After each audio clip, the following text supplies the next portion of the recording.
Welcome sa DRS 2.0. Fresh at nagbabagang happenings ba ang hanap mo? Mga padabarkads man yan o mga trending topics? Pwes, sagutin natin yan. Kaya naman isubscribe nyo na ang ating channel para sa mga nagbabagang balita everyday. Welcome back again sa ating YouTube channel mga kadabarkads. And for today's video, ang pag-uusapan natin ay tungkol sa mga importanteng kaganapan sa loob at sa labas ng Itbulaga. At unahin na nga nating pag-usapan ang paandar po ng mga Dabarkad hosts natin kanina. Unang arangkada pa lamang po ng programang Itbulaga na tila baga kunwari po hindi po nila alam na nagsisimula na palang Itbulaga mga Kadabarkads na siyang kinaaliwan po ng mga televiewers at online viewers. Bentang-benta nga naman lahat po ng mga paandar ng mga Dabarkads host natin. At sa mga nagtatanong kung bakit wala si Bossing Vic Soto ngayong araw po ng Lunes, pre-recorded po ng Itbulaga, ito po yung na-record nila nung time na naka-vacation po si Bossing Vic Soto kasama ang kanyang pamilya sa Bangkok, Thailand. Kaya wala po si Bossing Vic Soto sa mga nagtatanong kung bakit wala po siya ngayong araw. Yun po yung dahilan nun mga Kadabarkads. Pero sa Miyerkules, which is live na live ang Itbulaga, muli nating makakasama si Bossing Vic Soto. At eto pa po ang announcement ng TBJ Production na dapat ay wag na wag po ninyong palalagpasin na may kaugnayan po sa Mother's Day. Sabi nga dito, Dabarkads, ibida po ang nanay ninyo, i-comment lang ang inyong picture kasama ang nanay nyo at kung bakit the best at special siya para sa inyo. Gamitin ang hashtag na ibiwala kayo sa nanay ko. At ang dami po agad nag-comment dyan mga Kadabarkads. Pinibida po nila ang kanilang mga nanay na kung saan ay talaga namang nagtaguyod po sa kanila nung sila po ay mga bagets pa. Proud na proud po silang ibinida at ibinalandra po yung mga picture nila kasama po yung kanilang mga nanay doon mga Kadabarkads. And nagbabasa nga po ako ng mga mensahe nila and sobrang nakaka-touch lang. Sabi nga ng isang netizen dito, wala kayo sa nanay. Ito simula nung maliit kami, laman ng palengke, tinda ng gulay. Madaling araw pa lang, nasa palengke na para magtinda. Till now, malalaki na kami, ayaw pa din tumigil magtinda. Pero upgrade na sari-sari store at merienda. Sabi niya, pag tumigil ako magtinda, manghihina lang ako. Kaya pinapabayaan na namin siya at ang kaligayahan ni mother.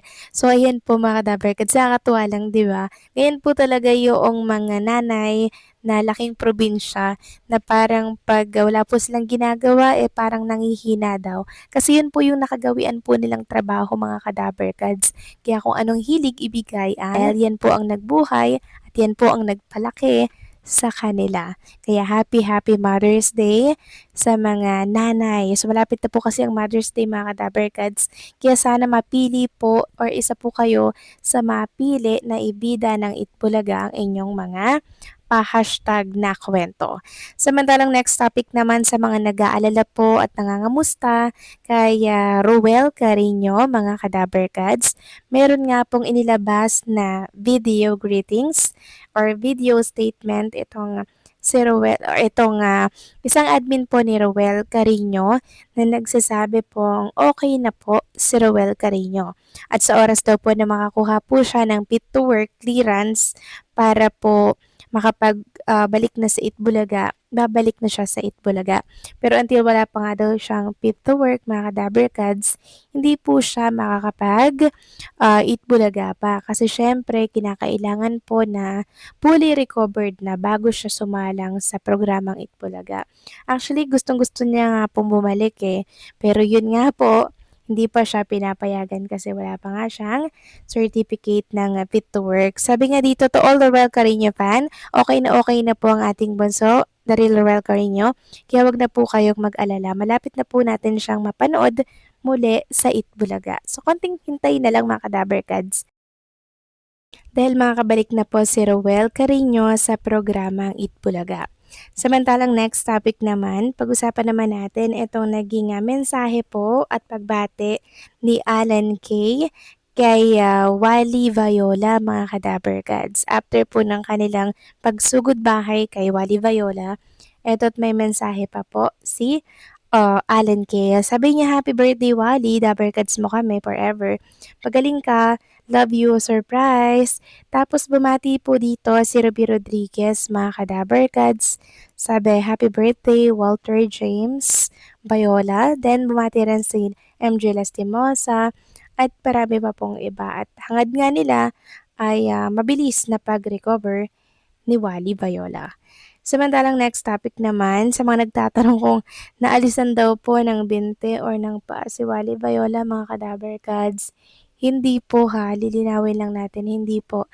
Nakasemento po yung kanyang paa at nagpapagaling na po si Wally Bayola. So, medyo masakit nga lang mga kadabarkads yung paa niya, kaya kinakailangan niya po ng suporta. Kung yung mapapansin, parang meron po siyang parang ayan yung digulong po mga kadabarkads. Yan po ay suporta para siya po ay lipat-lipat ng pupuntahan niya. 'Di ba? Support lang 'yan at nakasemento naman po yung kanyang paa. Sa mga susunod po na buwan, naalisin na po yung semento, pwede na po siya makabalik sa programang Itbulaga. Pero siyempre, hindi yung lubusan po na makakalakad siya. May support pa rin po mga kadabarkads. Kaya dapat sa studio muna siya ng programang Itbulaga. Huwag sanang isabak agad sa sugod bahay mga kapatid. Samantalang next topic naman, pag-usapan naman natin etong secret agent sa programang Itbulaga mga kadabarkads kanina na kung saan ikinatuwa po talaga ng marami. Walang iba kundi po ang kumanta ng tanyag na OPM song na Larawang Kupas mga kadabarkads. Larawang Kupas na kinanta po ni Jerome Abalos, no? Ito ay isinulat ng yumaong batikang kompositor na si Snafu Rigor at unang inilabas noong taong 2000 sa album na pinamagatang Jerome. At maging yung mga anak niya mga kadabarkads, nasa studio rin po ng Itbulaga at mahuhusay din pong kumanta, manang-mana po sa kanyang ama. Samantalang next topic naman, pag-usapan naman natin ang tungkol dito sa isang noontime show na kung saan ay parang sure na nga po na sa GMA Network ililipat ang programa po ni Mr. Willie Rebillame. Ayon nga dito sa post, Kuya Willie ibabalik daw sa GMA ayon sa report ni Christy Permin sa Showbiz Now na.